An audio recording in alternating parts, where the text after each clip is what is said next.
നമസ്കാരം. മലയാളി വാർത്ത ഇൻസൈഡിലേക്ക് സ്വാഗതം. ഇന്നലെയാണ് നമ്മൾ ആ വാർത്ത കേട്ടത്. മന്ത്രി വീണ ജോർജിനോട് വീട്ടിലിരിക്കാൻ ഭർത്താവ് ജോർജ് ജോസഫ് പറഞ്ഞ കാര്യം. ഇക്കുറി നിയമസഭാ തെരഞ്ഞെടുപ്പിൽ വീണ ജോർജിനെ മത്സരിപ്പിക്കരുത് എന്ന് CPM പാർട്ടിയോട് ഭർത്താവ് ജോർജ് ജോസഫ് ആവശ്യപ്പെട്ടിരുന്നു. എന്നാൽ ഇപ്പോൾ പാർട്ടി ഭർത്താവ് ജോർജ് ജോസഫിൻ്റെ ആവശ്യം തള്ളിക്കളഞ്ഞുവെന്നാണ് ഇപ്പോൾ പുറത്തുവരുന്ന സൂചനകൾ. ആറന്മുള ജില്ലയിൽ സജീവമാകാൻ വീണ ജോർജിനോട് പാർട്ടി ആവശ്യപ്പെട്ടു. ആറന്മുളയിൽ വീണയെ മത്സരിപ്പിക്കാനുള്ള തീരുമാനം CPM എടുത്ത സ്ഥിതിക്ക് അതിൽ നിന്ന് പിന്നോക്കം പോകാനാകില്ല. ബുധനാഴ്ചയാണ് CPM സംസ്ഥാന സെക്രട്ടേറിയറ്റും തുടർന്ന് വ്യാഴാഴ്ച സംസ്ഥാന കമ്മിറ്റിയും ചേരുന്നത്. പത്തനംതിട്ട ജില്ലാ സെക്രട്ടേറിയറ്റിലെ ചില പ്രമുഖ നേതാക്കളോടാണ് വരുന്ന നിയമസഭാ തെരഞ്ഞെടുപ്പിൽ തന്റെ ഭാര്യ വീണയെ മത്സരിപ്പിക്കരുത് എന്ന് ഭർത്താവ് ജോർജ് ജോസഫ് പറഞ്ഞത്. ഈ വിഷയം ജില്ലാ സെക്രട്ടേറിയറ്റിൽ ചർച്ചയായി. ജില്ലാ സെക്രട്ടേറിയറ്റിൽ പങ്കെടുത്ത തോമസ് ഐസക് ഇക്കാര്യം സംസ്ഥാന കമ്മിറ്റിയെ അറിയിച്ചു. സംസ്ഥാന സെക്രട്ടേറിയറ്റിനെ വിവരമറിയിച്ച തോമസ് ഐസക് ഭർത്താവ് ജോർജ് ജോസഫ് ഒരു കാരണവശാലും വീണയുടെ സ്ഥാനാർത്ഥിത്വത്തെ അംഗീകരിക്കില്ല എന്നാണ് പറഞ്ഞത്. എന്നാൽ ഇപ്പോൾ വിചിത്രമായ തലത്തിലേക്ക് പാർട്ടിയുടെ തീരുമാനമെത്തുന്നു. ഭർത്താവിന്റെ ആവശ്യത്തിന് വഴങ്ങണ്ട എന്നാണ് CPM നിലപാടെന്നറിയുന്നു. മത്സരിക്കാൻ താല്പര്യമില്ലെങ്കിൽ വീണ ജോർജ് നേരിട്ട് അക്കാര്യം പാർട്ടിയെ അറിയിക്കട്ടെ.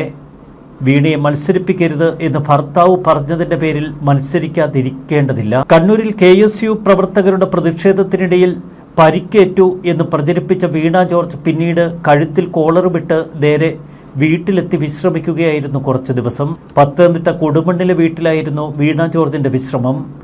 ചൊവ്വാഴ്ചയാണ് പൊതുചടങ്ങിലേക്ക് വീണ ജോർജ് ഒന്നിറങ്ങിയത്. അതാകട്ടെ കൊഴുപ്പിക്കാനുള്ള സർവ്വസന്നാഹങ്ങളും ഒരുക്കിയിരുന്നു. വീണ ജോർജ് വീണ്ടും മത്സരിക്കുന്നു എന്നതിന്റെ സൂചനകൾ നൽകി തന്നെയാണ് പൊതുപരിപാടിയിലേക്ക് ഇരച്ചെത്തിയത്. കഴുത്തിൽ കോളറൊക്കെ കടുപ്പിച്ച് ഒരു സഹാനുഭൂതി ലഭിക്കത്തക്ക തരത്തിലുള്ള PR വർക്ക്. ചൊവ്വാഴ്ച പത്തനംതിട്ടയിലെ 2 സർക്കാർ പരിപാടികളിൽ വീണ ജോർജ് പങ്കെടുത്തു. എന്നാൽ വീണ ജോർജിനൊപ്പം തെരഞ്ഞെടുപ്പ് പ്രചരണത്തിനുള്ള PR ടീമും ഉണ്ടായിരുന്നു എന്ന വ്യാപക പ്രചാരണം അപ്പോഴേ ഉണ്ടായി. തൊട്ടടുത്ത ദിവസം വീണ ജോർജിന്റെ ഫേസ്ബുക്ക് പേജിൽ ഒരു കിടുക്കാച്ചി വീഡിയോ. തമിഴ് പടങ്ങളെ ഓർമ്മപ്പെടുത്തുന്ന തലത്തിലാണ് ആ വീഡിയോ. വീഡിയോയുടെ സാമൂഹിക മാധ്യമ അക്കൗണ്ടുകളിലൂടെയുള്ള പ്രചാരണത്തിന് 5 അംഗ PR ടീമിനെയാണ് നിയോഗിച്ചിരിക്കുന്നത്. ഈ ടീം തിങ്കളാഴ്ച മുതൽ സജീവമായി കളത്തിലിറങ്ങി. പത്തനംതിട്ടയിൽ ചൊവ്വാഴ്ച നടന്ന 2 പരിപാടികളുടെയും വീഡിയോയും ഫോട്ടോകളുമൊക്കെ ഈ ടീം എടുക്കുന്നുണ്ടായിരുന്നു. അതിനുശേഷമാണ് കിടുക്കാച്ചി വീഡിയോ ഫേസ്ബുക്കിൽ പ്രത്യക്ഷപ്പെട്ടത്. വലിയ സുരക്ഷാ സന്നാഹങ്ങളോടെയാണ് മന്ത്രി വീണ ജോർജ് പൊതുപരിപാടിയിലേക്ക് വന്നത്. KSU പ്രവർത്തകർ പ്രതിഷേധിക്കുമെന്നൊക്കെ അറിയിച്ചു. എന്നാൽ പ്രതിഷേധവുമായി അവർ എത്തിയില്ല. ഇനി KSU പ്രവർത്തകരെയും കരിങ്കൊടിയുമൊക്കെ കണ്ട് വീണ്ടും മന്ത്രി തലകറങ്ങി വീണാലോ? മന്ത്രിക്കെതിരെ പ്രതിഷേധം കടുപ്പിച്ചാൽ അത് തിരിഞ്ഞുകൊത്തുമെന്ന ഭയം കോൺഗ്രസിലുമുണ്ട്. അതുകൊണ്ട് അവരും സംയമനം പാലിച്ചു. ഇനി ആരെയും കാണാതെ ഭയന്ന് മന്ത്രി തലകറങ്ങി വീണാൽ അപ്പോൾ ബാക്കി നോക്കാമെന്നാണ് കോൺഗ്രസ് നേതാക്കളുടെ ആത്മഗതം. 2-ാം തീയതിയിലെ പ്രോഗ്രാമൊക്കെ കഴിഞ്ഞ് തൊട്ടടുത്ത ദിവസം വീണ ജോർജ് ഫേസ്ബുക്കിൽ ഒരു വീഡിയോ പങ്കുവച്ചു, ഒരു റീൽസ്. തലേന്നത്തെ പരിപാടി അടപടലം പൊളിഞ്ഞു എന്നത് വാസ്തവമാണെങ്കിലും ഈ വീഡിയോ കണ്ടാൽ അങ്ങനെ തോന്നില്ല. ഞാൻ വീഴ്വേൻ എന്ത് നിനത്തായോ എന്ന ചോദ്യമാണ് വീണ ജോർജ് തന്റെ വീഡിയോയിലൂടെ ഉയർത്തിയത്. പുറത്തിറങ്ങി എന്ന് വീണ ജോർജ് അറിയിക്കുന്ന വീഡിയോ. ഞാൻ വീഴ്വേൻ എന്ത് നിനത്തായോ ഈ മാസ് ഡയലോഗാണ് പശ്ചാത്തലത്തിൽ. KL01 CW 9804 എന്ന വെള്ള ഇന്നോവ ക്രിസ്റ്റ ചീറിപ്പാഞ്ഞു വരുന്നു. പിന്നാലെ പോലീസ് വണ്ടി. ആകെ ജഗപോക. ഹൈ ആംഗിളിൽ ക്യാമറ നിന്ന് തിളങ്ങുന്നു. സീൻ 2-ൽ ഏരിയൽ ഷോട്ടിൽ കാറിന്റെ ഡോർ തുറക്കുന്ന അംഗരക്ഷകൻ. മന്ത്രി ചാടിയിറങ്ങുന്നു. സിനിമയിലൊക്കെ കാണുന്നത് പോലെയാണ്. മ്യൂസിക് ലോയിൽ നിന്ന് തുടർന്ന് ഹൈ പിച്ചിലേക്ക് അങ്ങ് കയറുന്നു. എന്നാൽ പുറത്ത് വീരോചിതമായി ഇറങ്ങുന്ന വീണയുടെ കഴുത്തിലേക്ക് നോക്കുമ്പോഴാണ് നമുക്ക് അസഹതാപം തോന്നുന്നത്. കഴുത്തിൽ കോളർ, സാരി ചുറ്റിയുള്ള സ്ലോ മോഷൻ നടത്തം. ഇത് പുറത്തിറങ്ങിക്കഴിഞ്ഞപ്പോൾ പുറത്തിറങ്ങി എന്ന ക്യാപ്ഷൻ മിന്നിക്കുന്നു.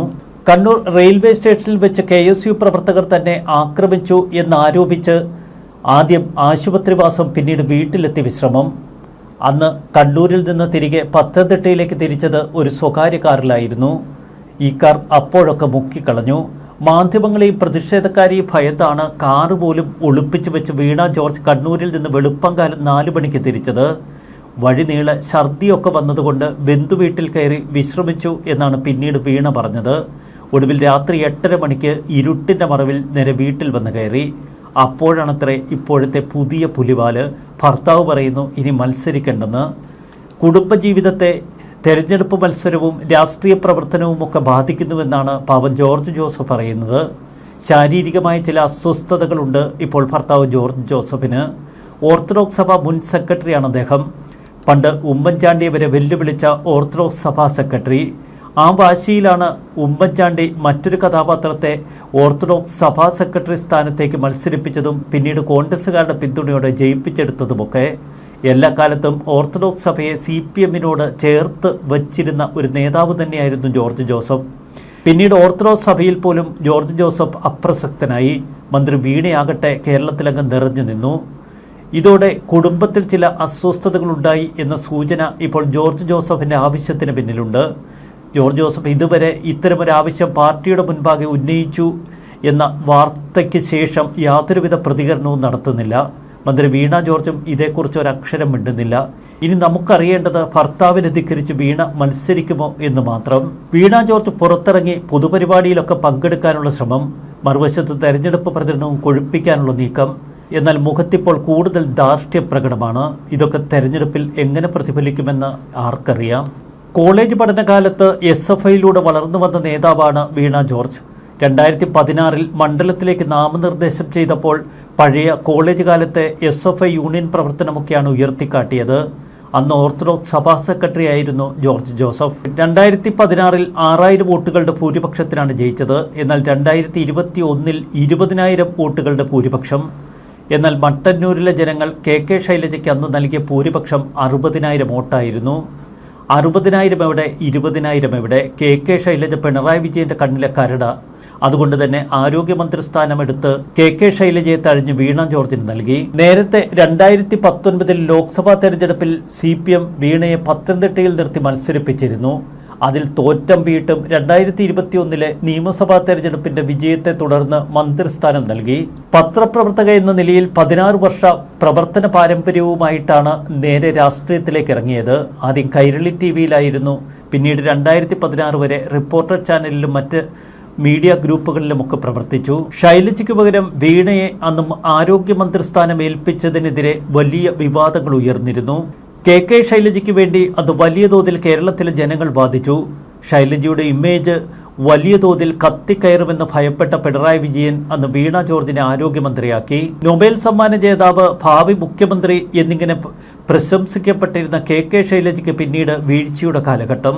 സംസ്ഥാന ആരോഗ്യമന്ത്രിയായിരുന്നപ്പോൾ നടത്തിയ ചില പർച്ചേസുകൾ പോലും ശൈലജയുടെ മേൽ അഴിമതി ആരോപണമായി പിന്നീട് ഉന്നയിക്കപ്പെട്ടു. KK ശൈലജയെ വകഞ്ഞുമാറ്റി ആരോഗ്യമന്ത്രിയായ വീണ ജോർജ് ഇപ്പോൾ വിവാദങ്ങളുടെ വലിയ കൊടുമുടിക്ക് മുകളിലാണ്. വീഴ്ച പാതാള കുഴിയിലേക്കും. വല്ലാത്ത കാഴ്ച തന്നെ. ഒടുവിലിത ഭർത്താവ് ജോർജ് ജോസഫ് പറയുന്നു വരുന്ന നിയമസഭാ തെരഞ്ഞെടുപ്പിൽ തൻ്റെ ഭാര്യയെ മത്സരിപ്പിക്കരുത് എന്ന്. അതൊന്നും പറ്റില്ല, ഞങ്ങൾ അനൗൺസ് ചെയ്തു പോയി എന്ന് പറയുന്ന പാർട്ടിയും.